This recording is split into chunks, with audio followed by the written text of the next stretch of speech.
judgment cost, learns who gets forgiven and who pays the loss. Hope you guys are having a good Tuesday. I know Mezzo's live, but you know what?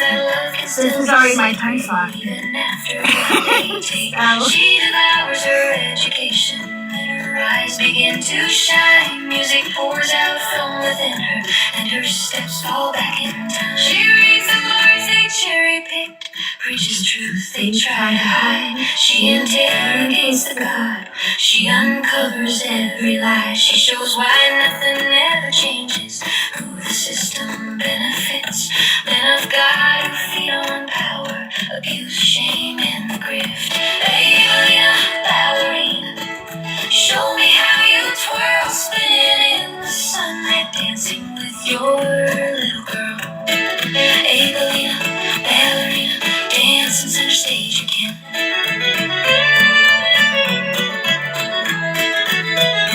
Ballerina, ballerina, dancing barefoot in the sun. You're so precious, little angel, and your dance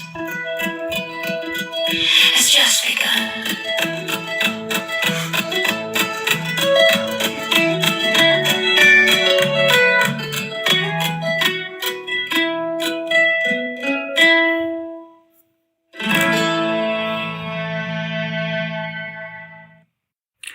If you are friendly, you want to come up and hang out today, the guest box is open. I know there's only 4 of you in here, but keep tapping that screen and doing all the good stuff. I have a little competition this morning, and that's Mezzo, so it's going to be a little bit harder for me to get people in here, but just keep doing what you're doing. People will come. I do have an Auntie Sermon for you this morning. I somehow missed a good chunk of women in Genesis. So we're going back into Genesis. I forgot some major players, and we're going to go back and do their sermons this week. And what do you mean, what's Esau? How? Are you a Christian, B-Star? How do you not know what Esau is? I hope you don't work too hard, Tahir. I know that, you just moved and everything.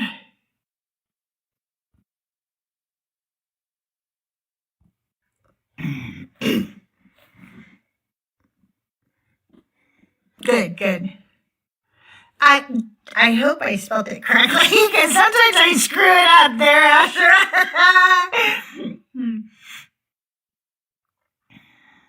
Esau is the brother of Jacob.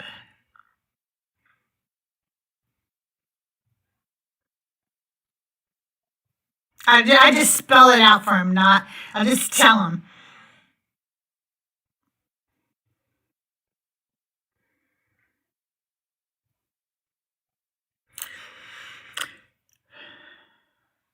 Oh, okay. So that means, so you probably are a Christian then if you don't read the Bible. I would assume you're probably a Christian. Most Christians don't read the Bible.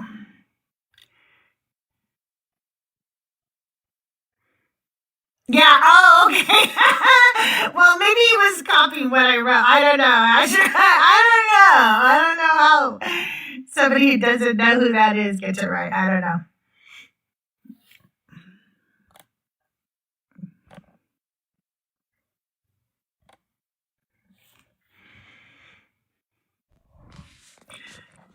Good morning, the Apple. Can I get your age for TikTok purposes? Hello, I'm 24. Okay, so today my question is, why does God hate Esau but not Satan? Okay, because God obviously doesn't hate Satan, because Satan, he was like, okay, Satan, you want to be God over something. I will give you can rule, but you're not really ruling because God is still sovereign. But you can, deceive people for a while, recruit them, make them believe that they can get fame and fortune from you only for a while. And then for the rest of eternity, you and your minions, you and the third of angels you brought down with you, are gonna be in You're hell only telling me tormented. why God hates Satan. You're not telling me why why he likes Satan, but why does he hate Esau and not Satan? Esau didn't do anything, and Satan has done horrendous things, according to Christians. So why? It doesn't say that God likes Satan, no. That's why the enemy is jealous of humans, of man, because God loves us. So we have the option of redemption. We are made in his image, but God does not love Satan, no. So And why the reason does he is hate Esau and not Satan? okay, so the word hate thee just goes to show that he favored Jacob over Esau No, because it Esau doesn't. It chose says God hated Esau before he was born even. Poor little Esau. He Yeah, didn't even because- do anything. He was so innocent. No. He I thought sold it was his really cute. birthright for a bowl of porridge. So obviously he did not have God's will in mind. Excuse me. The dude was starving and he went to his brother and he was like, oh my God, I am so hungry. And his brother was like, okay, give me your birthright and I'll give you this stew. And instead of punishing Jacob, God should have punished Jacob right there. He should have been like, you know what? Your brother came to you. He was starving. He was starving, by the way. He wasn't just hungry. Okay, this was somebody who literally had not eaten in a very long time. And instead, Jacob was like held it over him. He was like, no, you give me your birthright and then I'll feed you. And God should have punished Jacob right then. But he didn't. Because he hated Esau before he was born. So it had nothing to do with the stew because the Bible says it was before he was born. Yeah, because God knew before he was born that he would Because receive he created instant him that gratification. He created him that way, so maybe whole he destiny. created him differently, right? Like, he could have made it so he didn't do that. And he could have made it so he had food somewhere else that he didn't have to give his birthright away for. You know, he could have just provided food for him like he does other people. There's no reason to hate Esau. He's hating Esau for things that he did, and he loves Satan even though Satan does all the bad things. He doesn't love Satan, okay? He loves man more than Satan. See, I can He play loves- that voice too. That's fun. Okay, forgive me for making fun of your voice. He loves us more than Satan. He doesn't. Yeah, he loves mankind more than Satan. He doesn't love Satan at all because he's gonna rot in eternity for deceiving us. And hell, sorry, for eternity for deceiving us. I think that God loves Satan because that's his friend. That's why we always find Satan doing whatever God asks him to do. Nowhere in the Bible does Satan do anything without God's permission.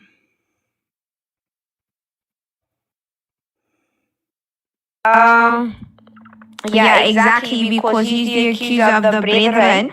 The Lord created him a certain way, and then he chose to rebel. And then God said, okay, fine, you know what? For a while, you can be like, feel like you rule over, because, he has established his, I don't even want to call it a kingdom of darkness, but the powers that rule over this world, that's all the enemy. That's all the enemy. So God said, okay, fine, I'll give you a while to rule over, but only for a while. And then the rest of eternity, you and your minions will be suffering in hell. So that does not seem like love to me. Love to me is him sending his only begotten son to die for all of mankind, regardless of what you've done, because He didn't need to do he that. forgives mankind. We don't want that. Like nobody asked for that. This is all theatrics. There's a God sitting up there and he's going, you know what? I'm going to create a bunch of people and I'm going to make them. I'm going to create them so they do awful things. And then I'm going to blame them for the way I create them.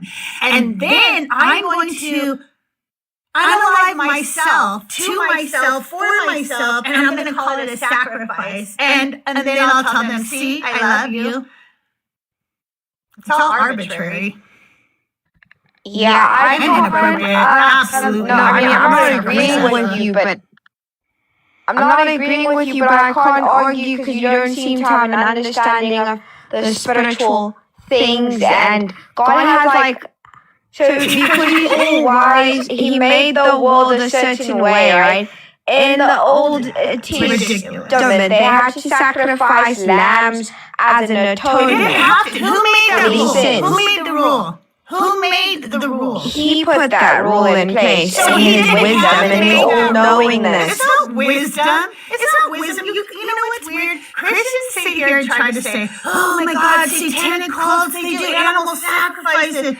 You guys did animal sacrifices, and you never thought it was weird that you guys did animal sacrifices. This God has called for blood since day one, and instead of saying, wow, that's abhorrent, I don't want to worship a God who requires blood sacrifices, you all go, but it's because he loves us.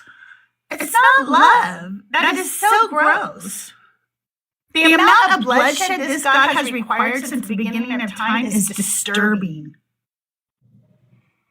You can't act more righteous because God said I'm far more righteous than you, for sure. Why? Because you believe in a God who thinks it's okay to sacrifice humans, and I don't. I think that's abhorrent.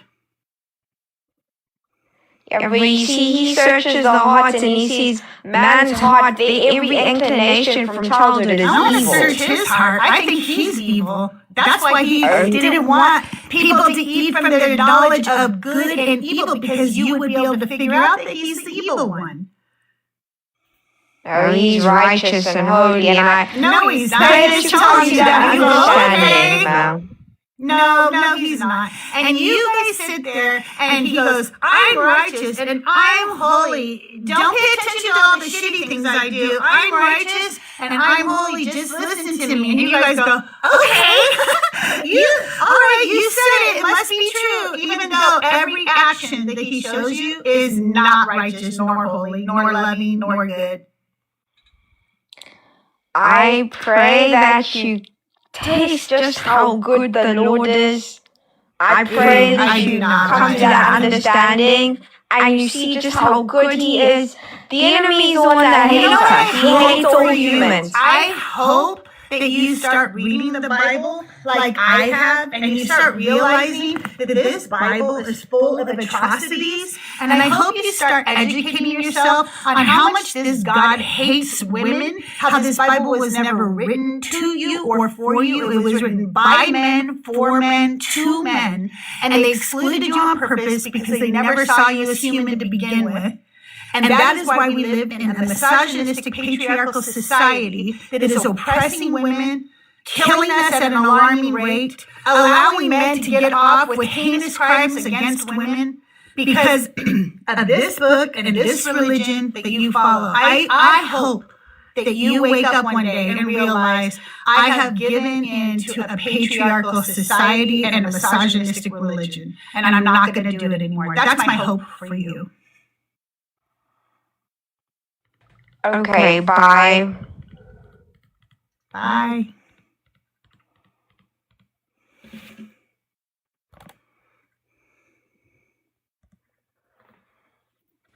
Hi, what's up? Hey, sir, can I get your age for TikTok purposes? Yeah, I'm 19. I'm sorry, what? 19? I'm 19. Okay. And why does God hate Esau and not Satan? Yeah, so God, so if we're actually looking at, are you looking at the Hebrew? Or are you like... Not be in the Hebrew, would be in the Greek, because it's in the New Testament where it says that. God, but Esau, God hated, but... are you talking about which verse? Because there's also a verse in the Old Testament that says that. Can you please give me any verses where it talks about God hating Esau?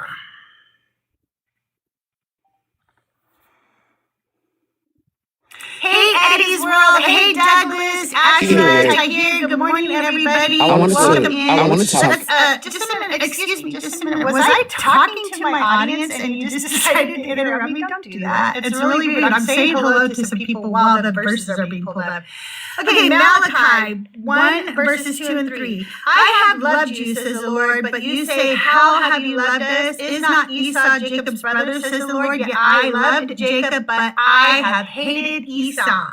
Exactly. I have made It's not his in hills the New a Testament. desolation and his heritage a desert for jackals. Okay, it's not. Fine. Malachi, fine. Whatever. Yeah, so if you look at the you hated Hebrew. him, so what's your point? Yeah, so that's not the root word in the Hebrew does not actually mean hate, like actually utterly despises his creation. Give me talking the about word how for God. hate in Malachi and in Hebrew and tell me what it means. Do you read Hebrew? No, but you can look at the like Do you text. study Hebrew? You can, I mean, for fun, yeah. Oh, you do? Because I'm studying Hebrew right now with a rabbi and a Hebrew scholar. So Cool. that's cool. It's really important that people learn things like this. Akira, written same or saneh. The root is sinan elf. This means I hated, so the sentence literally means I loved Jacob and Esau I hated. That's not what it means. Literally. Yes, it does. Read the I Bible. just did. You want me to I pull it up? just did. If You you're want me to going pull to it up? listen, don't fucking stay up here. Just You're drop it. hilarious. I'm not going to play with idiots today. You're hilarious, I don't have man. time Either for way, idiots. do you I wanna talk about the literally just patriarchy? read it. Do you want to talk about the patriarchy? No, I want to talk about why God hates Esau, but not Satan. Of course, God is going to hate Esau's actions and punish him because what Esau did was wrong. He hated him before he was born, you idiot. Where does it say that? Show me the verse where it talks about how God hated Esau AI before he warrior. was born. AI warrior, bro. It's not AI warrior. I look things up, which you don't do. Yeah, with AI. That's kind of funny. I thought, Well, you what's know, wrong with looking things I thought up? AI was against your. I thought AI was against your Who study. told you that? Who told you that? What? Because AI is like destroying the earth? When did have you met me? Have we ever talked? Is AI destroying the earth? Yes or no? You know what? I think large corporations are destroying the earth. In Yeah, every large aspect. corporations. I'll never beat it. I'll So never be able to who get away owns from AI? large corporations. Who owns AI? It depends on the company. I guess large corporations own it. I can't do idiots. You don't want to talk about the Bible verses. You are going to do anything you can to talk over me while I'm literally looking up the Bible verses. Because if I go to the Bible verses, I'll prove you wrong. So now you're going to sit here and yap and yap and yap about AI instead of letting me get to the Bible verse.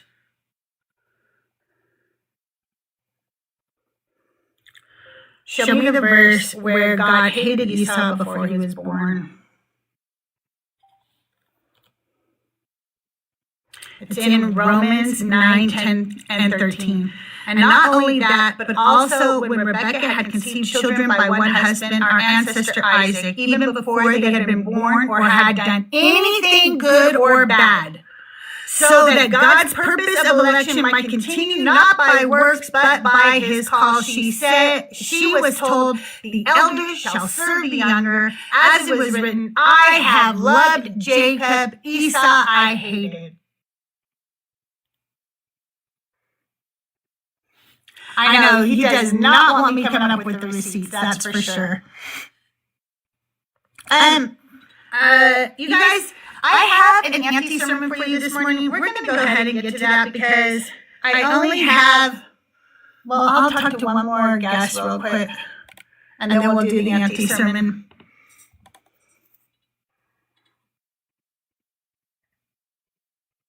I started screaming. Really? I started screaming. You men cannot handle if a person shows any emotion unless it's another man. You are such little snowflakes. I never screamed once.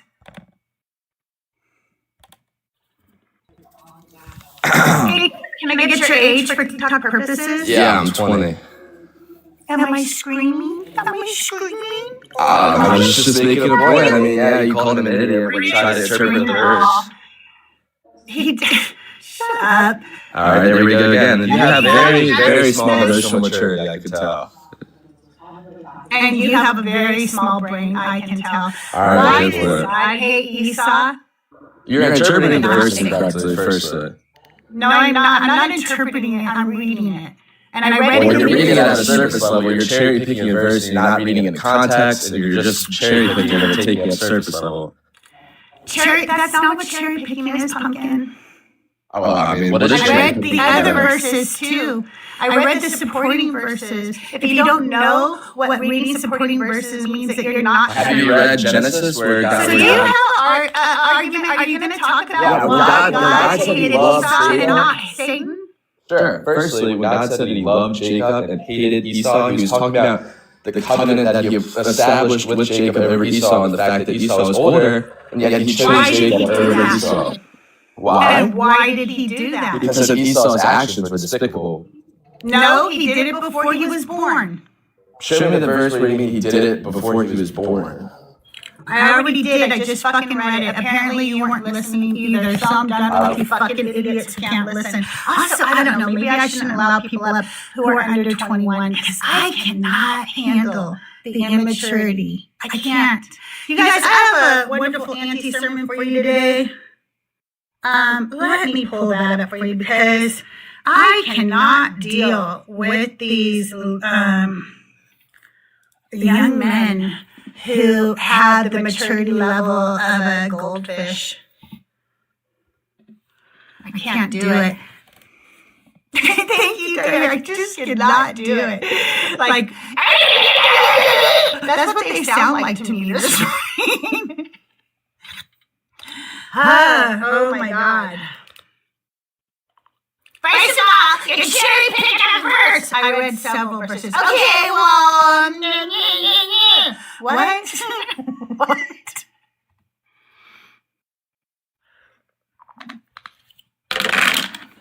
You can't just come up and have a conversation and talk. You start right away with the whole, you're screaming. Nobody was screaming. Nobody has even yelled this morning. The fact that you can't handle a person having a conversation is crazy to me. God hated Esau before he was born, Zoki. You guys keep talking about what he did later when he was alive, but God hated Esau before he was born. He had already decided before he was born. God created the amnesty between the two brothers. God created that. The amnesty, I don't think that's the word. The animosity.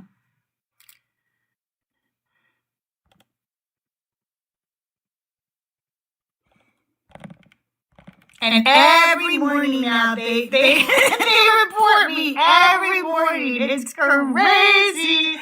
Okay, you guys, if you're waiting to the guest box, you have to wait a little bit because we're about ready to do my Auntie Sermon this morning. You guys, it's a good one. Share this out. I reported for, I don't know, it said that, hateful stuff or whatever. I don't know. Like I was being hateful, I guess. Because I went, I don't know what I did. I don't even look really anymore. Here, I'll read it to you. It says, I'm suspended for 10 minutes because behavior is not in line with the policies. All these little men who act like they're big, tough guys, they hit that report button all the time because they're actually really weak little children. Okay. If you are, by the way, Rat Soup, if you want to come up and hang out, you are always welcome to. You guys, Rat Soup and Robot Goat are going to be on Decon Q&A with CrystalJae on Sunday at 11 a.m. Pacific time. So make sure you join us Sunday. You guys get to come up and ask Rat Soup and Robot Goat your questions. Check them out on Sunday with me right here. All right, you guys, here we go. The salt of the earth. Good morning. My name is Edith. Sometimes people call me Edith. Sometimes Edith. In some stories, I am called Ado. But most people never bother with my name. I am a wife. I am a mother. I run a household. My husband belongs to a powerful clan, a family that moves across the land with wealth and animals and servants. The men in this family command large households. They travel with herds and flocks numbering in the thousands. Servants move with them. Workers move with them. Children move with them. Where they settle, entire encampments rise with tents, animals, cooking fires, and people. The men in this family speak with kings. They sit in negotiations. They sometimes go to war. Their names carry weight when they arrive in a new place. My husband is part of that world, but my world looks different. My world begins before the sun rises. There's grain to grind, water to carry, bread to bake, animals to feed, clothing to mend, servants to direct, children to raise. My daughters need guidance in a world that moves quickly and often harshly. My husband spends time with men who say they hear the voice of God. Men visit, strangers pass through, news travels with travelers, and I keep the house steady while the world of men moves around us. We live in a city, a place where people wake early and sweep their doorways, a place where women bake bread before dawn, children run the streets, merchants argue in the markets, neighbors borrow tools, women gather at the well and share news. My friend lives a few houses down. Her baby just started walking. The old baker near the gate gives the children pieces of bread when he thinks no one is looking. A young woman across the street married last spring. This is my life. A house, neighbors, work, children, ordinary days that pass one after another. And today, everything is different. We're running. There's no time to gather anything. No time to say goodbye, just run. The air behind us roars. Something is falling from the sky. At first I think it is dust, but it strikes my hair, my neck, my shoulders. Salt, soot, ash. The ground trembles behind us. I hear stone breaking, walls collapsing, buildings crashing down into the streets, fires falling from the sky, and beneath it, all I hear, people screaming, crying, calling out. The sounds of human beings dying. My mind goes to the people I know. My friend and her baby, the baker near the gate. The young women who married last spring, the servants who worked in our household. Are they running? Are they trapped? Is anyone helping them? The sounds grow louder, the heat grows stronger, debris strikes my legs as we run. Everything behind us is breaking apart. Everything I know, everything I love. And when I hear another crash behind me, another roar, another wave of screaming, I turn around. Genesis 19:15. When the morning arose, then the angels hurried Lot, saying, "Get up, take your wife and your daughters who are here, lest you be consumed in the iniquity of the city." That is the first moment she appears in the Bible. Another woman without a name. Another woman without a voice, without a story of her own. She enters the text as your wife. A woman who already has a life, a house, neighbors, children, work, a whole world that exists. But the story does not pause to introduce her. It simply moves forward. And that is how she enters the text, not with a name, not with an identity of her own, simply your wife. But her story will be debated for generations to come. Her story will be argued over by theologians, by philosophers, pointed to by teachers, claimed by archaeologists, all from a single moment recorded in the text. To understand that moment, we need to look at the story as it unfolds around her. Synopsis of her story. Genesis 19 tells the story of a family being warned to flee before the destruction of the city where they lived. The narrative begins early in the morning when the angels urge the household to leave. Genesis 19:15. When the morning arose, the angels hurried Lot, saying, "Get up, take your wife and your 2 daughters who are here, lest you be consumed in the iniquity of the city." The warning is urgent. Destruction is coming, and the family is told to leave immediately. But the text tells us that the man of the household hesitates. Genesis 19:16. But he lingered. And the man took hold of his hand and the hand of his wife and the hand of his 2 daughters, the Lord being merciful to him. And they brought him out and set him outside of the city. The angels physically take hold of their hands and lead them out of the city. What's outside the instructions are made clear.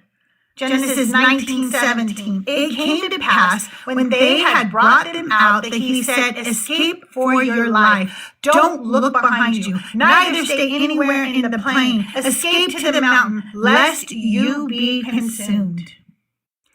The family is told to run. Do not stop. Do not stay. Do not look behind you. Then the destruction begins.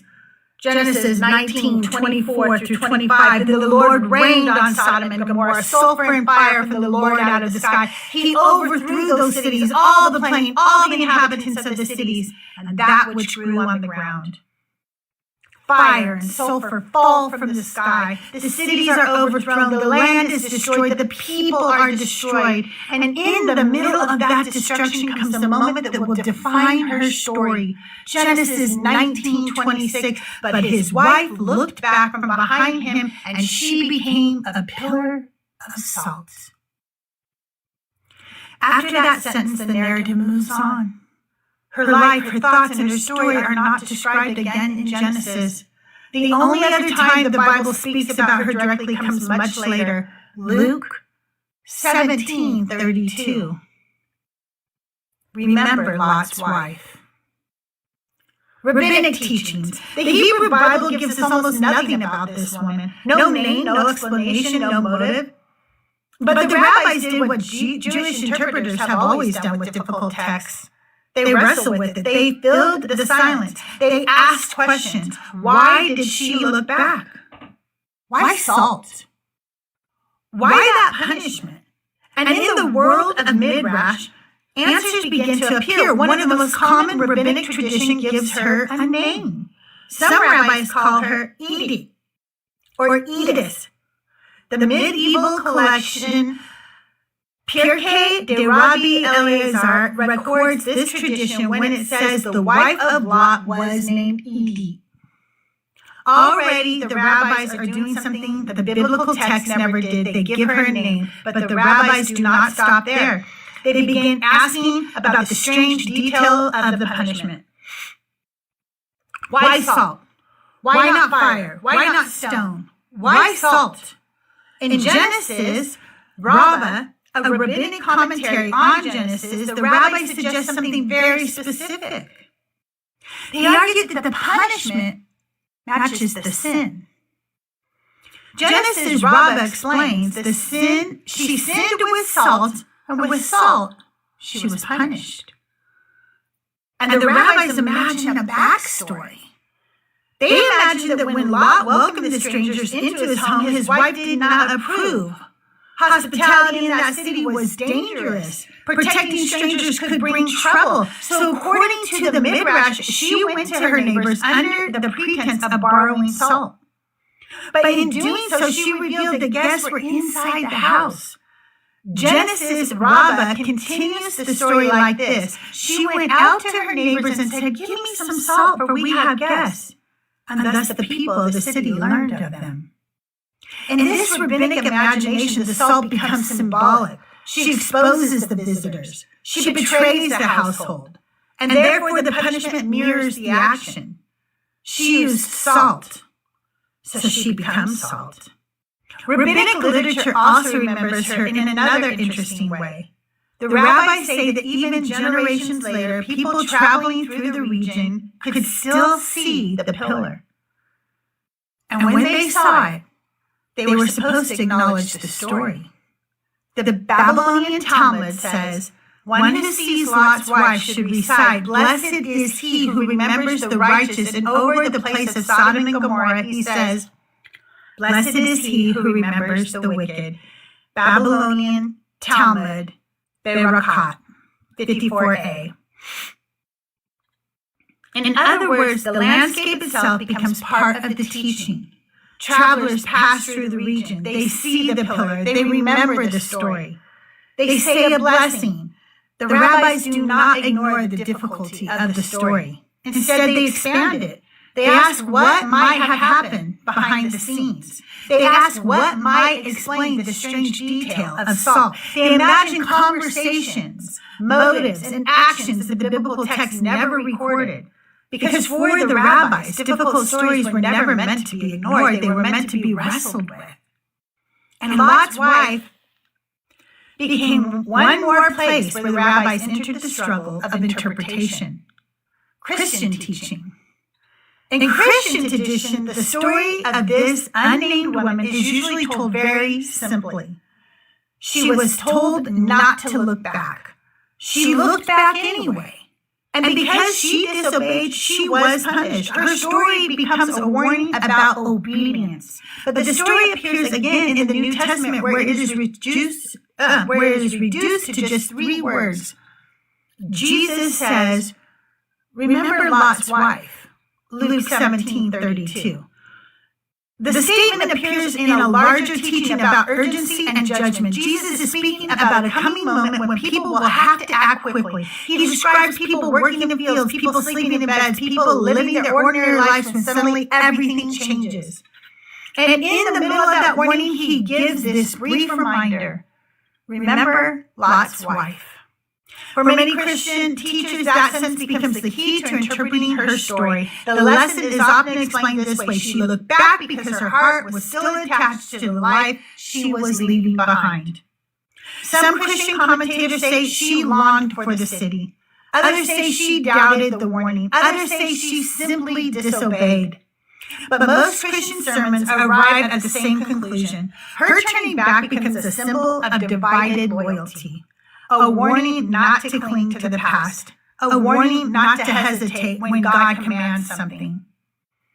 The early Christian writer Clement of Rome, writing near the end of the 1st century, used her story as an example of what happens when someone looks backward instead of forward. Clement writes, "Through disobedience, Lot's wife became a pillar of salt, that it might be known to all generations that those who are double-minded and distrustful of the power of God incur judgment." Another early Christian theologian, Irenaeus, also repeats the story as a warning. Writing in the 2nd century, he says, "Lot's wife was made a pillar of salt for the instruction of those who follow after." Irenaeus, Against Heresies, 4:36-3. In other words, her transformation becomes a teaching device. Her life becomes a sermon illustration. A moment of hesitation becomes a moral lesson repeated for centuries. And so, in Christian tradition, the unnamed woman who once ran from a burning city becomes something else entirely. A symbol, a warning, a reminder. Remember Lot's wife. What I was taught as a Christian. When I was growing up in the church, this story was always told the same way. Lot's wife disobeyed. That was the lesson. She was told not to look back. She looked back anyway. And because she disobeyed, God turned her into a pillar of salt. But the sermons didn't stop there. Her disobedience was said to reveal something deeper. It revealed doubt. And in the world I grew up in, doubt was one of the worst things a person could do. Faith was everything. Faith meant trusting God completely. Faith meant obeying immediately. Faith meant not questioning, not hesitating, not turning back. So when preachers talked about Lot's wife on Sunday mornings, they used her as a warning. They would say, she looked back because she longed for the old life she had left behind. She longed for the city. She longed for the comforts she once had. She longed for the past, and that longing was treated as a spiritual failure. The message was clear. Do not look back. Do not long for your old life. Do not revisit the past. If God tells you to move forward, you move forward. Looking back, even emotionally, was treated as a kind of disobedience. And Lot's wife became the example. But when you read the story again carefully, something very interesting appears in the text. Genesis 19:16. But he lingered. And the man took hold of his hand, and the hand of his wife, and the hand of his 2 daughters, the Lord being merciful to him. And they brought him out and set him outside of the city. The text says he lingered. He hesitated. He delayed leaving. The angels actually have to grab him by the hand and pull him out of the city. And the text even tells us how to interpret that moment. It says the Lord was being merciful to him. Mercy is extended to the man who hesitates. Compassion is shown to him. Hands reach out and physically pull him to safety. But when the woman hesitates, when she turns towards the sound of her home collapsing behind her, there are no hands pulling her forward. There is no mercy. There is no compassion. The man lingers and receives mercy. The woman turns and becomes a monument, a pillar of salt. And for thousands of years, she becomes the warning told in sermon. The example of doubt, the example of disobedience, the example of what happens when you look back. Feminist interpretations. In recent decades, feminist scholars have returned to this story and asked a different set of questions. Instead of beginning with the assumption that this unnamed woman is the villain, they begin by asking something much simpler. What did she see? What did she lose? What does it mean that the only person in the story who turns to look at the destruction is the woman? The biblical text gives us almost nothing about her, and yet her moment becomes the entire lesson. For many feminist scholars, that silence itself is part of the story. They ask us to reconsider the moment when she turns. Perhaps it is not rebellion. Perhaps it is not doubt. Perhaps it is grief. Perhaps it is shock. Perhaps it is the instinct to witness what is happening behind her. Have you ever lost a home? I don't mean moved. I don't mean packed up boxes and relocated. I mean lost it.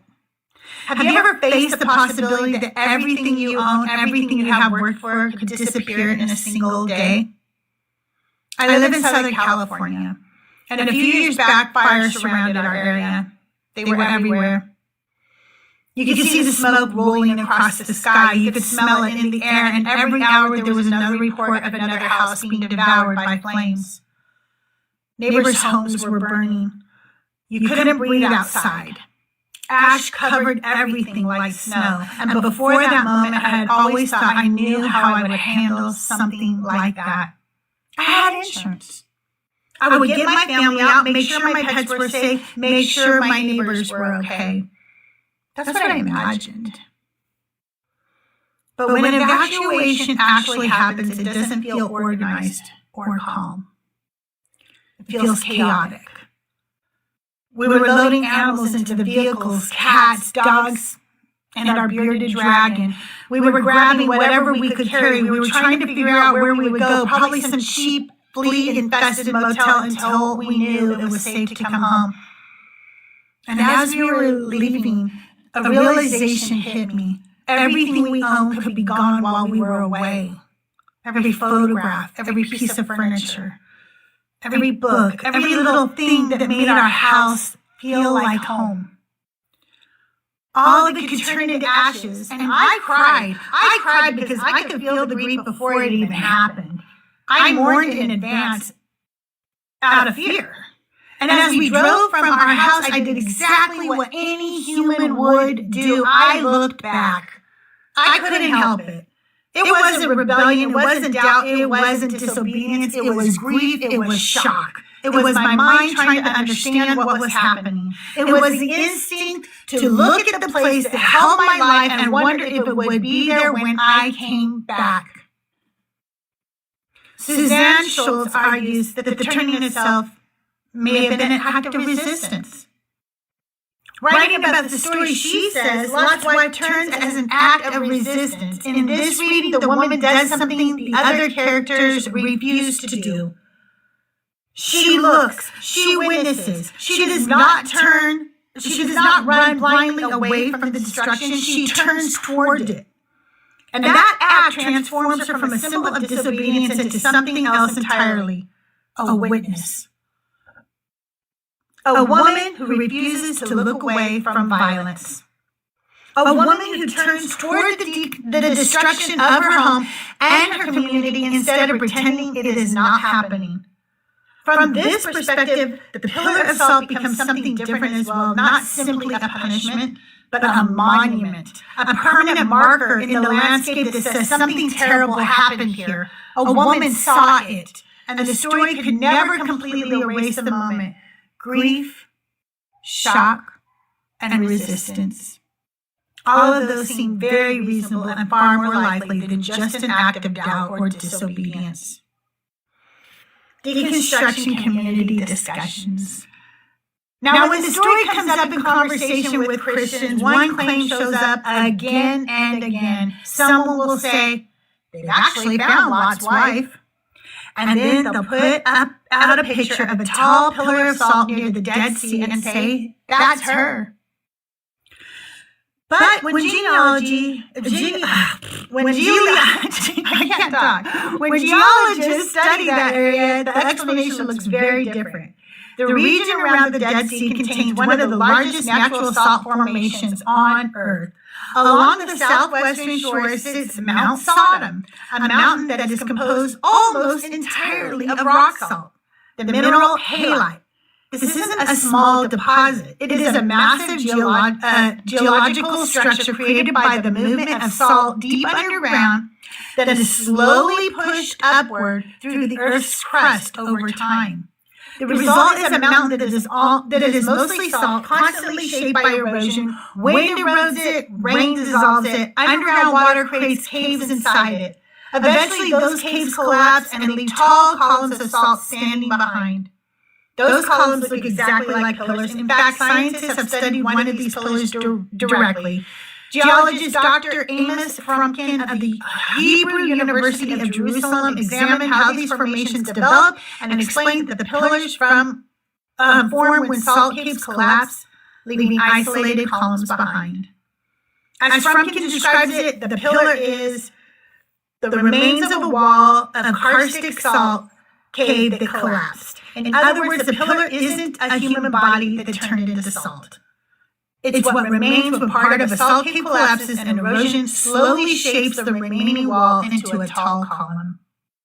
The entire mountain where these pillars form is essentially a giant block of salt rising out of the desert. Over time, the landscape naturally produces these formations. Some of them are small, some of them are enormous, some of them look vaguely human from a distance. And because of that, people have been pointing to different pillars for centuries and saying, that one's Lot's wife. But there is no archaeological evidence that any of these formations were ever human beings. And there's still no confirmed archaeological site that all scholars agree is the biblical Sodom and Gomorrah. What scientists see is a landscape shaped by salt erosion caves and earthquakes. What storytellers saw thousands of years ago may have been something different. A strange pillar rising out of a salt mountain, a landscape that looks like frozen destruction. And the same question humans have always asked when we see something unusual in nature: how did that get here? Sometimes the answer becomes geology. Sometimes the answer becomes mythology. Patriarchy and the story. This is where I need to say it plainly. This story could have been about him. Yeah. This story should have been about him. It should have been about him. He is the one that the text says lingered. He is the one who hesitated. He is the one the angels had to physically grab by the hand and drag out. He is the patriarch. Genesis 19:16, but he lingered. And the man took hold of his hand, and the hand of his wife, and the hand of his 2 daughters, the Lord being merciful to him. And they brought him out and set him outside of the city. He lingers, and the Lord shows him mercy. The man hesitates, and heaven makes room for his hesitation. The man delays, and the angels physically help him. The man falters, and the story bends itself toward compassion. But the woman turns toward the sound of devastation, and she becomes the warning. That is not accident. That is patriarchy in the text. Because patriarchy does not just decide who has power. Patriarchy decides whose emotions are forgivable, whose fears gets interpreted kindly, whose grief gets mercy, whose hesitation gets a hand reaching out, and whose humanity gets turned into a sermon illustration. He lingers, she looks back. He gets mercy, she becomes the warning. And then for centuries, the story is told as if she is the weak one, as if she is the faithless one, as if she is the unstable one, as if she is the cautionary tale. That is misogyny. And misogyny does not only wound women, it does unbearable damage to men too. Because once you build a world where a woman is punished for grieving, men are learning from that story as well. They are learning, do not look back, do not mourn, do not hesitate, do not feel too deeply, do not grieve, do not let grief slow you down, do not show weakness, just keep moving, just obey, just harden yourself. That is what patriarchy teaches. It teaches women that their humanity is dangerous, and it teaches men that their humanity is weakness. And when boys grow up inside that system, they become men who often do not have language for grief, do not have permission to be vulnerable, and do not feel safe admitting when they are not okay. The cost of that is not theoretical. In the United States, men make up about half the population, but nearly 80% of suicide deaths. And the male suicide rate is roughly 4 times higher than the female rate. Men are also far less likely to seek mental health treatment. Studies consistently show that women access mental health care at significantly higher rates than men, leaving many men struggling without support. And the violence does not always turn inward. In cases of family annihilation, situations where a person kills their entire family, the perpetrators are overwhelmingly male. Research reviewing these cases has found that over 90% of family annihilation cases are committed by men, and many of those events end with the man taking his own life. So misogyny is not just something that harms women. Misogyny is part of a system that teaches men to fear vulnerability, fear grief, fear weakness, and fear asking for help. When sadness is treated as weakness, pain becomes shame. And when pain becomes shame, it gets buried. And buried pain does not disappear. It comes out as anger. It comes out as silence. It comes out as self-destruction. It comes out as violence. It comes out as men who were never taught how to carry sorrow without turning it into harm. So when I read this story, I do not see a woman being blamed. I see a system. A system where the man's hesitation receives mercy and the woman's grief receives judgment.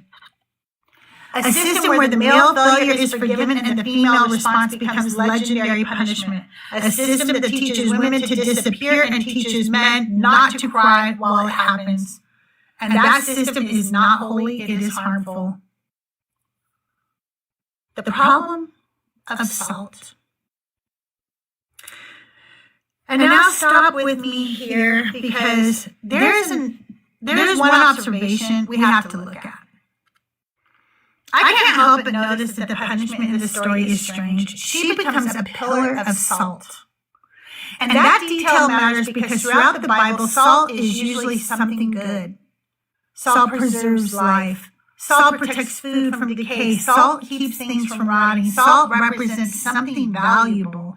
Jesus even uses salt as a symbol for people who bring goodness into the world. Matthew 5:13. You are the salt of the earth. The salt has lost its flavor. With what will it be salted? It is then good for nothing but to cast out and trodden under the feet of men. In that teaching, salt is something precious, something that preserves what is good in the world, something that keeps things from falling apart. Salt is what protects life, which makes this story deeply ironic. Because when this woman turns toward the destruction behind her, the punishment she receives is the very substance that Scripture usually treats as valuable. She becomes salt.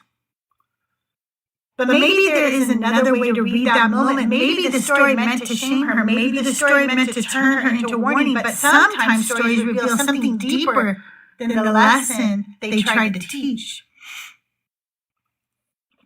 Because what do we actually see her do? She refuses to look away.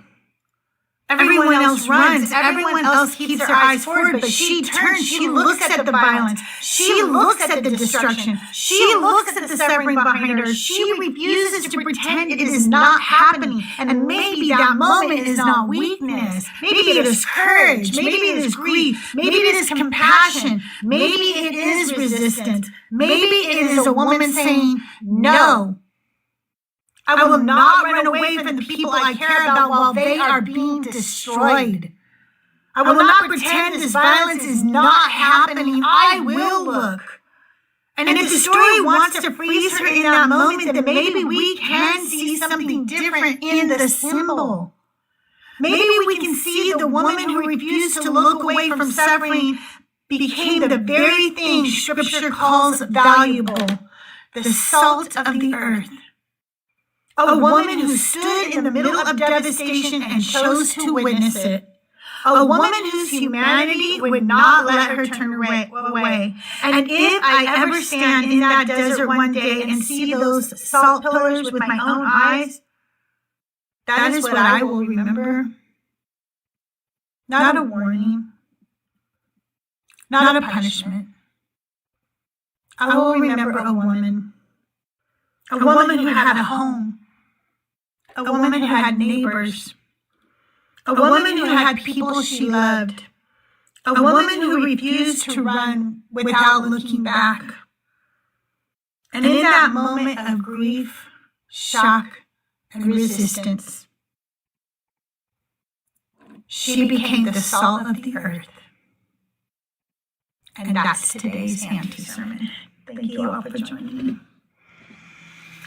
I do have a couple of guests. I am only going to be live for 55 more minutes because I do have to go to the doctor today, finally getting the knee looked at again. I don't know if these people are still here, but I'll try to bring them up. See if they're still around. Thank you. If anybody wants to come up and talk about the Auntie Sermon or anything, you can come up for that too. I really need an applause machine so I can applaud myself when I'm done.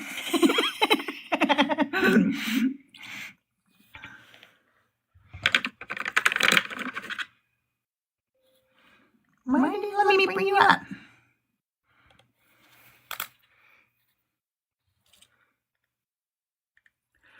Well, I keep getting requests, but then when I bring them up, nobody's coming up.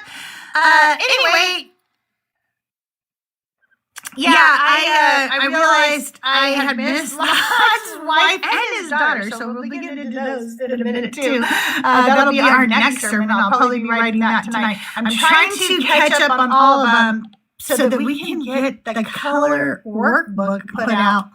Pretty excited about that. Hey, Rats! Hey. How are you? Good. How are you doing?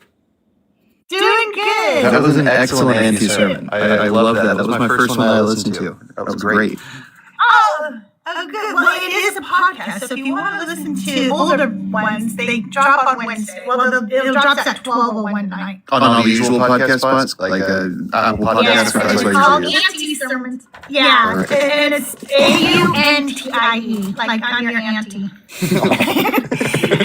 It's because I use ChatGPT to edit all my sermons because I am not an editor. I can write, but I cannot edit. I don't know what I'm doing. I don't even know how to use grammar or punctuation. So, and when I said I was dictating into it, like Auntie Sermons or whatever, and it did AUNTIE instead of ANTI. And I was like, wait, I like that. I'm going to keep that. That is really That's cool. what I think the name of the podcast is going to be. So Auntie Sermons with AUNT. Okay. All right. Yeah. All right. Well, thank you. I just wanted to say about that. You were talking about a lot of the impacts that the belief system has on men and the way it, it permeates our whole society, even people who don't call themselves Christian, probably even especially so in some cases. Because a lot of times people who aren't Christian don't even have the framework of like the Christian system to guide the Christian guilt that they've been left with anyway from just living in a society like Christians. And a lot of stuff you said about men was hitting the nail on the head. And I think an important thing, really important thing that I like you said was talking about like regulating which emotions are forgivable. Because men do that to women, of course, but also to each other quite a bit. And it's something that is it's probably the number one thing I would say that men do to each other and to women is regulate what emotions are allowed at any one point or not. Like here on TikTok, you hear it all the time. I've noticed it so much. I mean, my partner is non-binary, of course, but they get perceived as a woman frequently, all the time. And just the way they get spoken compared to the way I don't get spoken over is ridiculous. And I noticed when they stream solo, the arguments that get brought up, the type of people who come up in the first place are completely different. It's crazy. Huh? I talk about all the time because some on the daytime, and then like Joel and Mezzo usually are on at night. Mezzo. I will have guests that then go on their show at night, and then I'll be in the chat watching them. And they are so fucking different with Joel and Mezzo than they are with me. First thing this morning when I'm talking to somebody, they're like, "You're screaming." I have not yelled at all today. What are you talking about? I'm screaming. But because I talk, that's immediately screaming. What it is that they hate a feminine voice that has more sense or is just louder than theirs. Actually says in the comments there, men forgive each other for extreme anger, but demonize a woman who raises her voice a little bit. She's right on the nail. It's true. And they often talk about how emotional women are. Meanwhile, men are out here literally beating the shit out of people because they honked at them at the red light. What are you talking about? Yeah. What are you talking about? Women are emotional. You guys can't handle somebody honking at you at a red light. And I really think that if we would just teach our boys when they're boys, that it is okay to have emotions.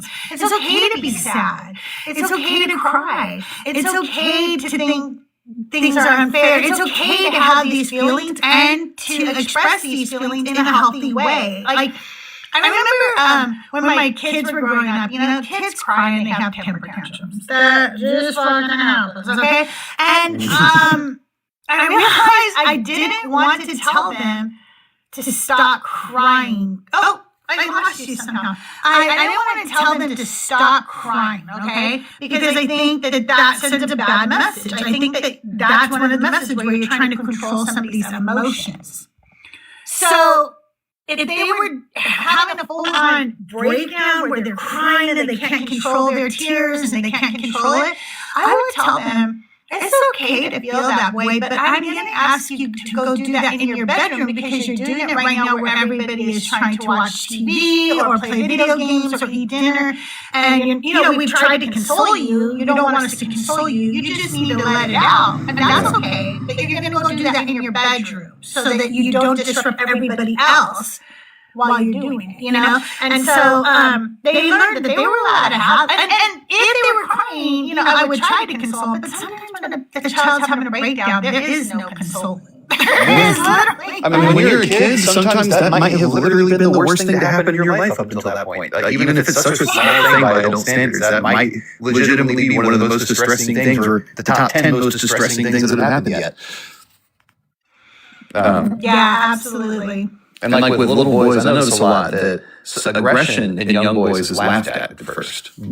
And so it's seen as funny up until about age 5, and then they get put around another kid and they smack a kid, and then all of a sudden it's a problem. But it's by age 5 with some boys, that's already instilling things that are dangerous by that point. You have to now undo in a 5-year-old. That's something I notice a lot that bothers me. It's like when like a 3-year-old smacks his mom in the face or something like that, and they don't handle that. They let it happen and laugh at it or things like that. They allow, and then while also suppressing the crying. Okay, you gotta be quiet. Don't cry. Be quiet. But like being angry and doing stuff gets positive attention, laughter. Be crying and sadness and stuff like that gets negative attention, and even that starts training boys from a very young age that it's being angry is a proper expression of being a boy. Being any other thing is not the proper expression of being a boy. When I grew up in a very patriarchal household, my brother was favored among 4 children. There was 3 daughters and 1 son, and he was the fucking golden child. He could do no wrong. He was very abusive to his sisters, and even up until my parents passed away, it was like that. He was the golden child. And he is such a hateful, miserable human being who has no emotional regulation at all. He cannot handle an emotion properly.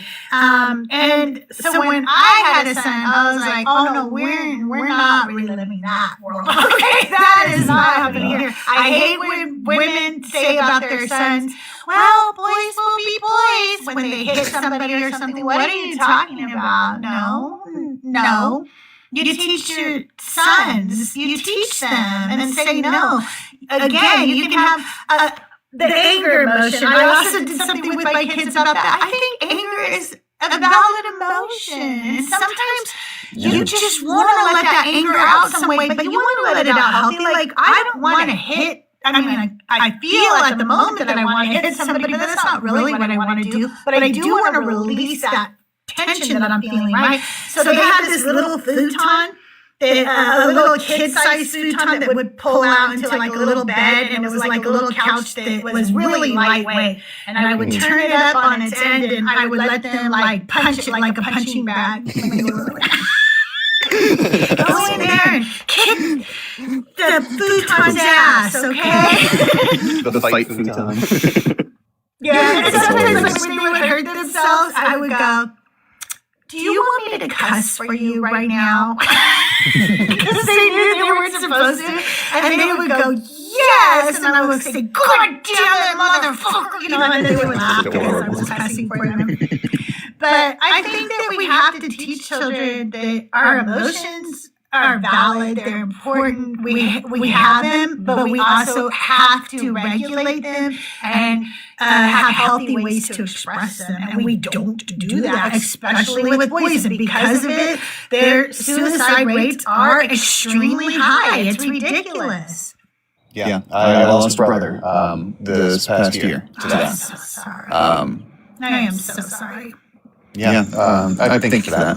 It's a big reason I feel like I've been making a presence, trying to speak more and be out involved in things like this. Because I think it's important to me for a lot of reasons, but that's a big one. And like you were saying, this religion hurts people. It hurts people who are in the religion. It hurts people who are outside of religion by being in the presence of people in religion.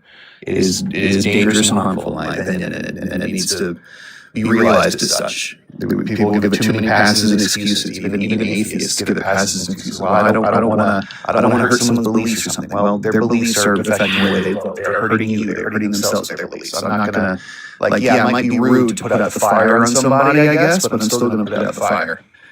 I don't know. Yeah. I It's talked frustrating. about that with atheist friends too, because they're like, because I think I felt that way when I first left.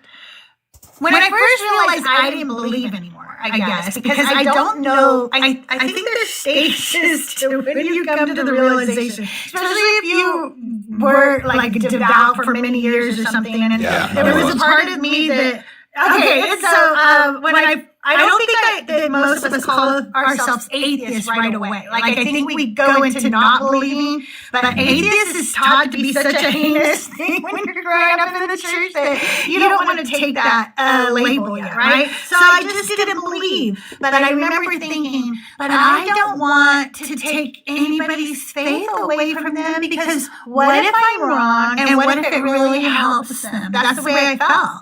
And I really thought that. Until the more people I talked to, then I was like, oh no, fuck this shit. This hurts everybody. It hurts everybody. It hurts everybody. What? Like, no, I want to take this faith away from as many people as I can before I leave this planet. That is my goal. Especially women and marginalized people. What are you doing believing in this religion that marginalizes you?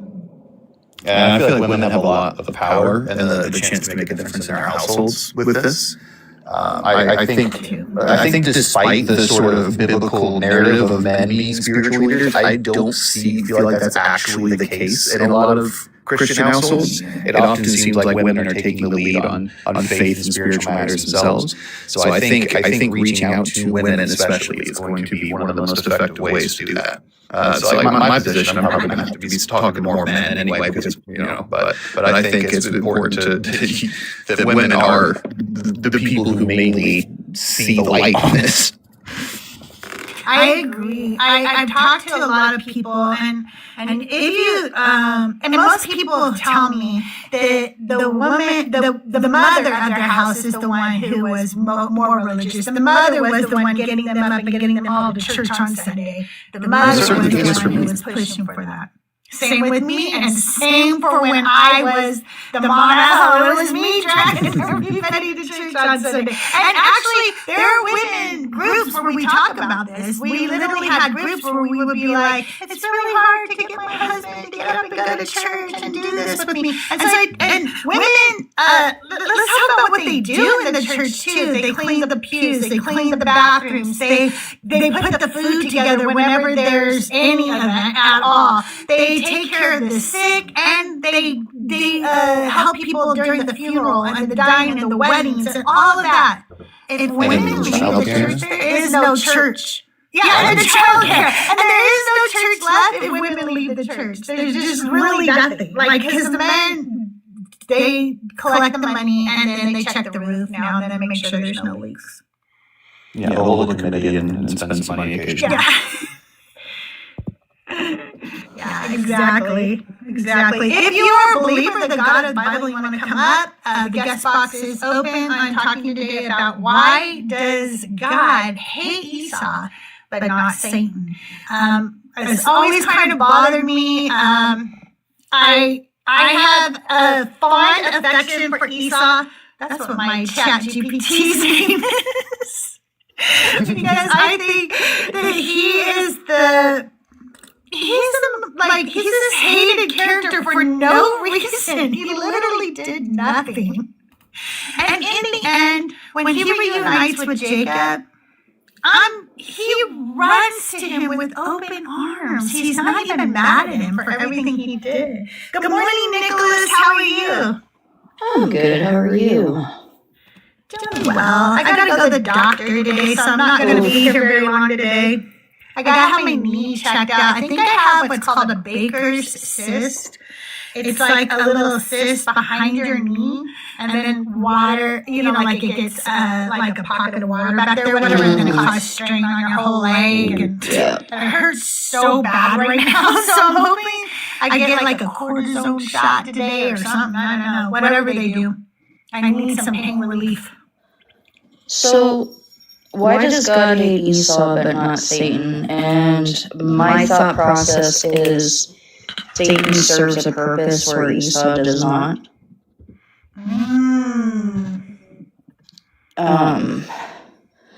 Esau was quick to give up his birthright over, a bowl of soup. And whereas Satan is always ever so obedient. So that's my thought. But I hate when people put it, not you personally, but I hate when they whittle it down to he gave up his birthright over a bowl of soup. And a man was starving.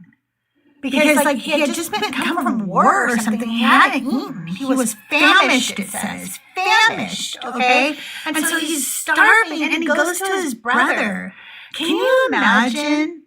And, for me, with my own children, if my daughter was starving, and she goes to her brother and says, can you feed me? And my son was yeah, as long as you give me your whole inheritance. I would have been pissed at him. I would be like, what the fuck are you talking about? Your sister's hungry, fucking feed her. Are you kidding me right now? What are you talking about? And nobody ever gets mad at Jacob for that. Nobody sees that Jacob is being greedy and a fucking horrible human being in that moment. He's rewarded for being implicit so many times in his story. Yeah. He is. Right? Well, I'm going to go ahead and get going. I'm looking forward to talking to you Sunday, though. Okay. I can't wait to see you guys. Make sure you're following Rat Soup, okay? We're going to be live together Sunday on Decon Q&A. And you guys get to come up and ask some questions along with his partner, Robot Goat. I mean, we are also discussing the same God that made his people eat bird shit. I mean, so for him giving up your birthright for a bowl of soup would be, pretty bad, I guess. Yeah, it's true. I just think that people are horrible that look at that verse and go, Esau deserved to be hated. First of all, he was hated before that fucking happened, so that has nothing to do with why God hated him.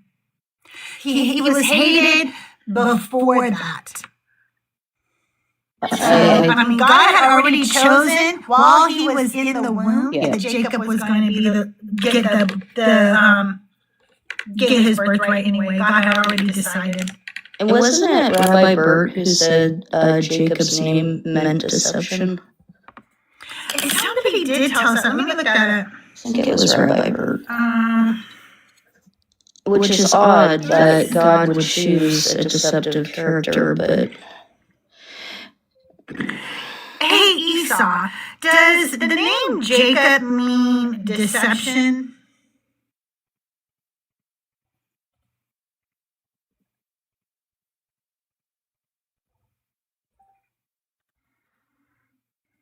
Yes, Jacob's name is closely connected with deception, though the literal meaning is a little more nuanced. The Hebrew translation, Yaakov, I don't know if I'm saying that correctly, I'm sorry. It comes from the Hebrew root meaning heel. This is why the story explains his name the way it does. After his brother came out with his hand gripping Esau's heel, so he was named Jacob. So the literal idea is Jacob equals heel grabber. How it becomes associated with deception. Later in the story, Esau himself interprets the name this way. Book of Genesis 27:36. Is he not rightly named Jacob? For he has supplanted me these 2 times. So already 2 times. See, nobody talks about Jacob doing this. He says, fucking call him out twice, He took away my birthright and now he is taking away my blessing. The Hebrew word Esau uses there is Yahkeveni, meaning to supplant, to overreach, to take someone's place by trickery. So linguistically, the name does not literally mean deceiver, but it carries the idea of heel grabber, supplanter, one who overtakes another.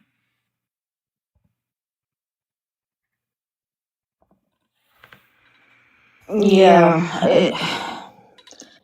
I get the narrative of God picking unworthy people all the time to, bring them up and boost them up. However, they're bad stuff doesn't stop, though. I mean, look at how much bad shit that went under and I do call it the reign of Moses. I mean, the horrific atrocities they were committing under him, and like I mean, I just wish Christians would just admit that this is a war god. Like, he cannot be all good if he's a war god. I mean, if we could be like so for real about the text and admit that he was a war god and that he did commit a I would have way more respect for Christians if they could just admit who he is. Because let's face it, I don't think there's any god from any pantheon that is all of love. I believe that they were all war gods to an extent because during this time, people were living in very dark times. They were massacred by not just other nations, but by the elements and drought and, with the Norse, for example, freezing cold temperatures, plagues. They needed their gods to be horrific. And I just wish more people would understand that concept and that we shouldn't be striving to be like God. We should be striving to be better than God. And that for me is the point. Yeah. You guys, if you want to join the call and you're over on YouTube, you have to come on over to TikTok. Right now, I don't have a way for you to join the call on YouTube, but I'm going to work on that this week and see if we can, just figure out a little something for you guys. I was thinking Discord would work, but I'm not positive. I'm trying to figure out if there would be any. If I have them calling on Discord and I pick it up on my iPad, there shouldn't be any feedback issues. So I might try that this week and see if we can't have you guys call in from over there. Hey, Astra, how are you? Hi, can you hear me okay? Am I echoing or anything? Yes. Okay. No, you sound great. Okay. Well, one of the things I was thinking when that popped in my head when you were talking about your sermon, and my apologies, maybe you already brought it up because I took a couple calls, but it reminded me of like people that are fleeing a city because it's about to be destroyed by certain things that are happening right now, you know what I mean? Like, and God is like, don't look back at who I'm destroying. Don't look at that G side over there. Like, pretend like it's not happening. Just keep moving, and So that's kind of where my mind went.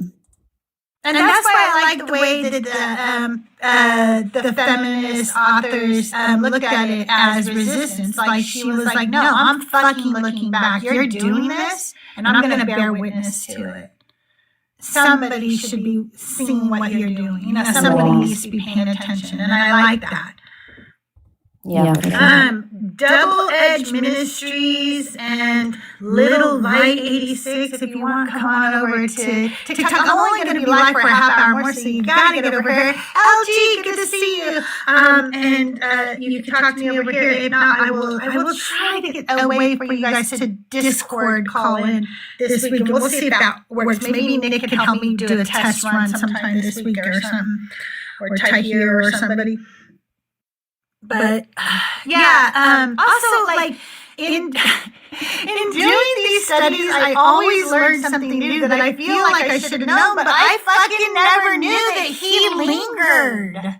Did you guys know that a lot lingered? Like, did that sit with you before? Did you realize that he doubted too? That pissed me off. Because we don't talk about that. Why don't we talk about Lot's doubt? Why don't we talk about the fact that he fucking got mercy and she didn't?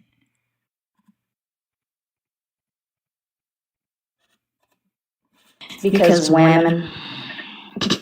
Like, at the end of the day, it's you're to be submissive, obedient, do as I say, not as I do. Quiet, kept to self, be my breeder. Follow all the orders of men. Men get, rewarded for like, look at what happened with Miriam. I mean, Erin was never punished for that. Only she was. I mean, like, she's the one who ended up with freaking leprosy. I know, right? Fuck, that made me mad when I heard that too. Stop it! No, I'm just kidding. You guys, over on YouTube it says, if God's creation is perfect, then it's obvious that Satan set up your streaming studio. Well, I just want to thank Satan and the Devil's Public Defender because, as you guys know, I'm working towards upgrading all my computer equipment so I can stream more places and stream with better quality. And Devil's Public Defender has generously donated a lot of money so far. If you want to donate, the link is in my bio to my throne. And also, if you're a creator and you would like to be able to have people crowdfund for something for you, send you gifts off your Amazon wish list, and not have to give out your address or have them see your address in any way, form, or fashion, check out Throne. If you need a referral code, let me know. I got you. I can hook you up with that, okay? But it's a really nice, safe way for us creators to be able to receive gifts and have people crowdfund for us. So people are crowdfunding right now for my PC upgrade, and it is in the Throne, so you can check that out. Also on the Throne, you can drop guests, you can extend my show. There's all kinds of things you can do over there. But I'm also going to be reselling things right now to help earn money for the computer. So I'm going to be tracking that, and I'll do videos of that because I used to be a reseller. I've told you guys I've sold lots of Mormon underwear in my day, as well as many other vintage and cool things. And so I'm doing that again just to raise money for my computer. So you guys will be able to follow along with me in my videos if you are following me. And if Satan was, your audio sold its birthright to a bull. Is my audio bad over on YouTube again? Is there an echo? Can you tell me specifically what is wrong instead of being a weirdo? But yeah, if Satan is control, well, it's kind of cool because he's helping me upgrade my studio. If Satan is in control, well, I kind of like him because all my numbers are going up. Just saying. Hey, I think I picked the right guy. May I just talk to the chirper in the comments for a quick second? Sure. Is it his? Yeah, so he said, show your altar. Okay, so here's my altar. This is Odin and the All-Father, and I Let's placed blow him. you up. This is my altar. This is Odin and the All-Father, and I've placed him on, our literature from our belief system. Now, let me tell you something. Odin promised to rid the world of frost giants, and your God promised world peace. I don't see world peace, but I sure as hell don't see frost giants either. Therefore, my God has more backing than you do. And that's all I wanted to say to the chirper. Okay, you guys on YouTube, tell me if I fix it, okay? I just did something to the audio. Tell me if that fixes it. That's really fucking cool. Something else I would like to point out about Odin is his worship dates all the way back to Mesopotamian Marduk. So my God is also far more ancient than yours as well. So if you want a flexing contest about gods, I've got the biggest flex. Thank you. That is cool. I have no issue doing dick measuring contests when it comes to the gods. No issue at all. But yeah, he said show your altar. So there you go. I showed my altar. Gemma? Hey, Silly Goose, when you get a chance, will you tell me if there's still an echo over there? Because I did something to the audio. I want to see if it fixed it. Nicholas, could you tell us about the animals that were all around him in your altar? Yeah, absolutely. So you have the two Ravens. Wow, English, sorry. Ravens, which are Human and Moon, and they represent thought and memory. You also have, what else was there? Was there the wolf? Other depictions of him will have his eight-legged horse Sleipnir, which was given to him by Loki, but we don't like to talk about that story.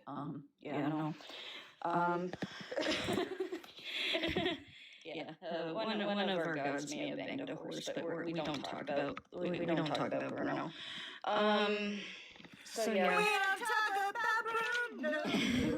I can't sing that song on YouTube. I'll get like sued or something.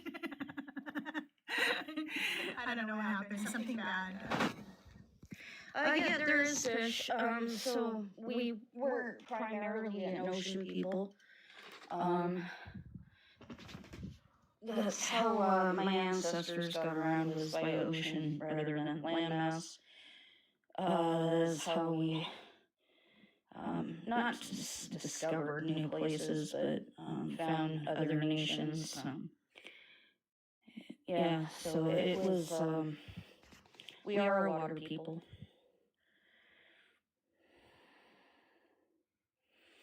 I think there was a wolf too. Sorry? I think there was a wolf too. Yeah, that is probably... See, this is the problem when you buy crap off of TV. They kind of just add things in there, but... Okay, well maybe the bear had more. I think I saw a bear too. Yeah. It also depends on what nation you come from. So you got the Germanic/Proto-Germanics, which had a different name, slightly different stories from them. Then you had the Icelandics, you had the Norse, the Scandinavians. So it also depends where you came from and what kind of animal symbols that you venerate the most. For me, personally, it's Human and Moon, because I do have diagnosed educational disabilities that rope around memory. I have diagnosed low working memory, so I kind of keep them as a symbol of, I don't think they'll actually do anything to boost the memory, but, it's just kind of a symbolic thing. It's something that means a lot to me. Well, thank you, Nicholas. That was really Honestly, interesting. Andre over on YouTube is funny. He said your audio turned around to watch the destruction of Sodom and Gomorrah and was turned into a fire song. You guys, I'm sorry about my audio on YouTube. Every day I try to fix it. Every fucking day, okay? And until we upgrade the computer, I'm afraid I'm still gonna have those problems. If anybody does stream from OBS by capturing a browser window and you've got tips from me, send me a DM, because right now I'm using Chrome. Everybody told me to, and it always fucks up. I've done everything to make sure Bluetooth is off. No headphones are plugged in. I've turned everything I can. I have the fucking thing muted. I don't know what else to fucking do, man. I hate OBS. I hate all this bullshit. That's why we're trying to get a new computer, because hopefully I won't have to do it this way where I'm capturing a window. We will actually use the computer itself to do the streaming, and that should make things easier in my life. I'm hoping. I don't know. I know Ben's been having problems too. When he has somebody that logs in through the link to speak, people who are on his panel can't hear the person. And he's been trying to... He's using Video Ninja, right? He's using Video Ninja for call-ins. Yeah, so he's been having issues over there too with tech. There's always tech issues, man. Yep. I thought it was supposed to make our lives easier. Yeah, I don't know about that. I don't know about that. Meanwhile, I'm getting closer and closer to moving out to the bush. I'm done with this shit. I'm out. No more technology. So I will there will be a new episode dropping at 12:01 tonight. If I remember, this is a really good episode too. Like, I think it's my consent episode, so you want to make sure you check that out. I want to thank everybody who's been listening to my Auntie Sermons and spreading the word about my Auntie Sermons. I am going to have a companion color/workbook for the sermon, so you can listen to the podcast, get yourself like some coffee, some tea, maybe a little tequila. I don't know, whatever you fucking drink. Sit down, listen to the podcast while you color if you want, and then there'll be questions to help you in your deconstruction, to help you decenter men and get rid of this fucking patriarchy. So yeah, things to reflect on to help you in us dismantling the patriarchy. So I'll be working on that, but I have a few more sermons in Genesis that I had somehow just like flew right by, and we are going back and we're going to get all of them. And now I have a new system for how it's hard to find all the women, because we're looking at all the women who are named and not named, and some of them you don't realize it is a woman that's being named because their names are weird, right? Like, so they're, you're not, it's not like it just says Betty and Susie in there. You got to go, oh, Mahetsabel, oh, that's a woman too, or whatever, you know. So I missed a few. And so we're going to go back. We're going to get all those. I'm doing one almost every day right now just to get us caught up, so I can get the workbook out and we can have a workbook for the women of Genesis. And I think it'll be pretty fun. I'm excited about it. I'm absolutely in love with this entire concept. It's like being a voice for the voiceless. Yeah, and so it actually makes me sad sometimes when I'm reading the stories and I realize how amazing some of these women were, and I'm like, what the fuck? Like, you really couldn't write about her? Really? And then it makes me feel like, I don't know, like what you're telling me was you didn't really want any of this story to resonate with me. And, you know, people who have representation everywhere you look, you know, like white cis men, they don't understand why representation matters to other people. And when you realize that you've been left out of stories that are told as facts, you know, when you've been left out of those things, you realize the devastation, you know. And I don't know, it makes me sad every time I think about one more woman who was pivotal to the entire fucking Israel line, and she doesn't get even a name. I don't know, fucking pisses me off every time. I think the most heartbreaking one for me, next to Tamar, because let's face it, that one was pure brutality. And the only reason why her other brother was mad is because, you know, the property value just went down, let's be so for real. But it's Eve. Because, yeah, they gave her a name, but they made her disappear. And that always hurt, because she's supposed to be the supposed mother of creation. She's supposed to be, you know, not the divine feminine, but as close as you would get. And they just make her disappear, and it becomes entirely the world of men. And it's just so heartbreaking and disgusting for me that they did that to her. The person who was supposed to be mother of all, they made disappear. I think that will forever be the most heartbreaking story for me. I don't know. The more I go through, there's ones that I find, like, I don't know. Hang on, once I'm going to address two things. One, Dating Night 01, Esau is described as unholy and profane. No, he's not. Satan is the same way. You can assume he hates both. No, I can't. He literally says he hates Esau. Never says he hates Satan. And no, Esau is never described as unholy or profane. You're going to need to give me those verses. You're going to fucking lie about the book. But yesterday, I did an Auntie sermon about Jacob's sons' wives. And it was about Genesis 46:26. And it says that they counted all the persons, 66, except for Jacob's sons' wives. So they weren't even human enough to count. And that really got to me. And I thought, if there is ever a verse that tells women, like, you don't count, it is Genesis 46:26. Don't tell me what to do. See, now I'm not bringing you up, truth. I don't fucking ever bow to a man. Do you understand that? Once you start demanding me to do things, I refuse to do them.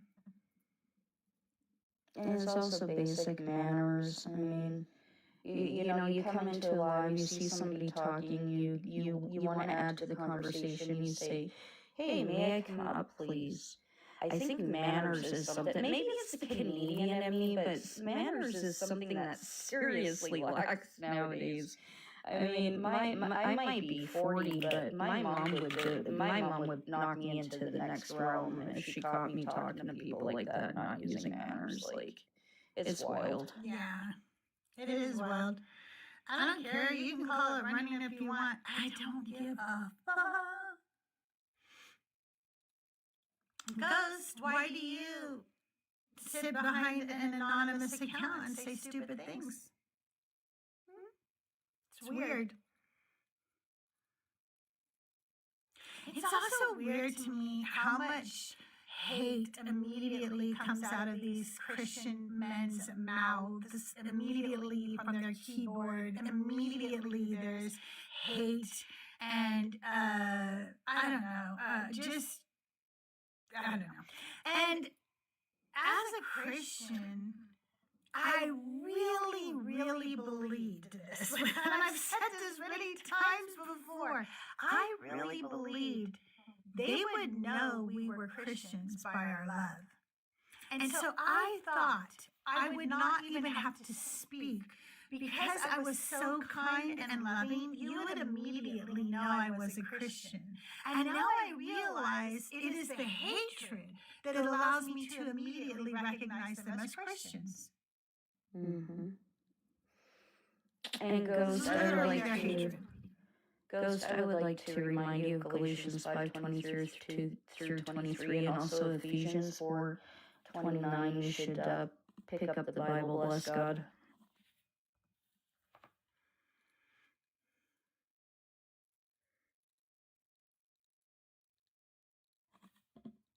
It's like the Bible says, you will know them by their fruits. Well, and the fruit's rotten, and that's how we know of them.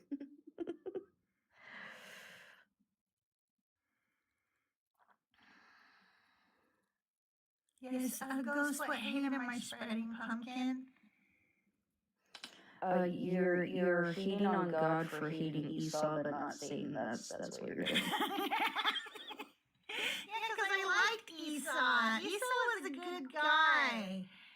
Fuck God, dude. Like, I don't even understand what that whole thing was about. All it was to make people hate redheads. It was all about just being hateful. Those stories about, I hate when there is animosity among brethren, but I also am God, and I'm going to cause animosity between Jacob and Esau and their whole tribes, because I'm going to create it before they're even born.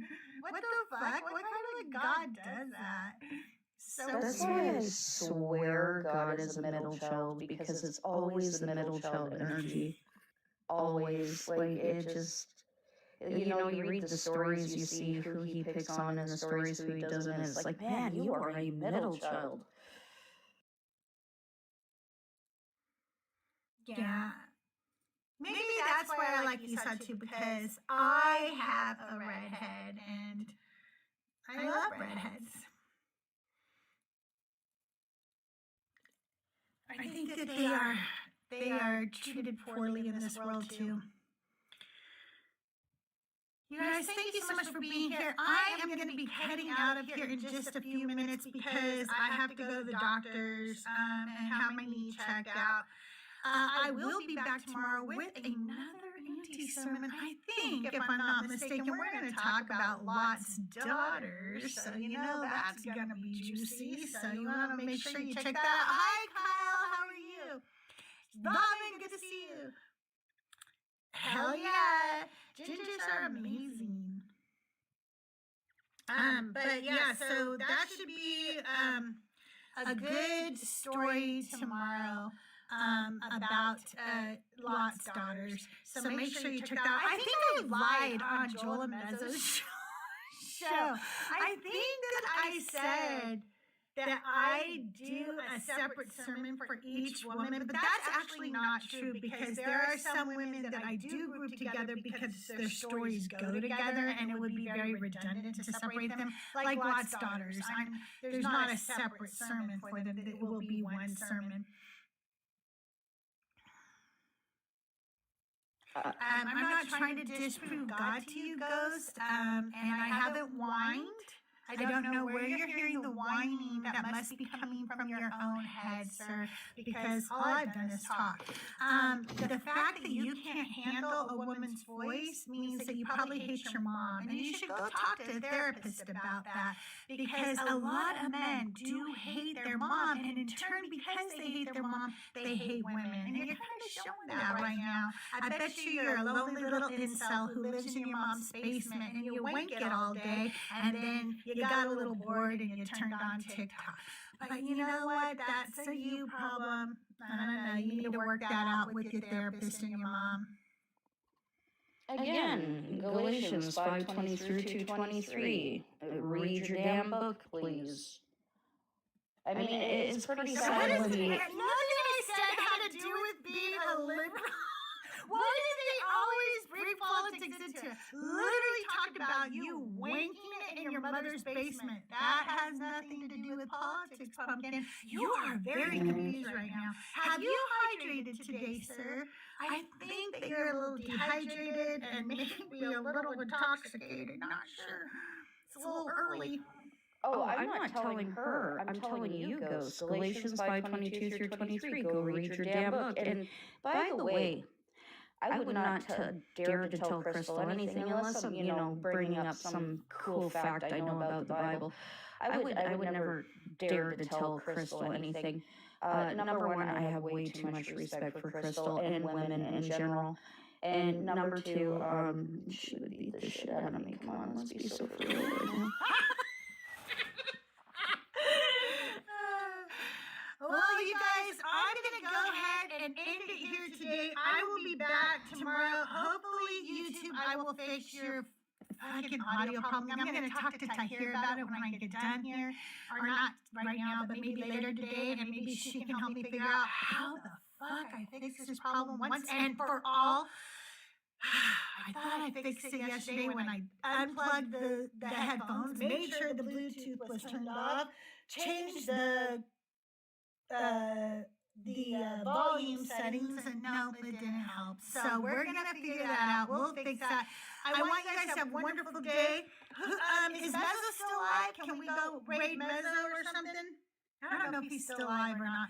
Whoever, go raid somebody. Tell them Crystal loves you. Have a wonderful day, and I'll see you guys around the mean streets of YouTube and TikTok. Goodbye, everybody.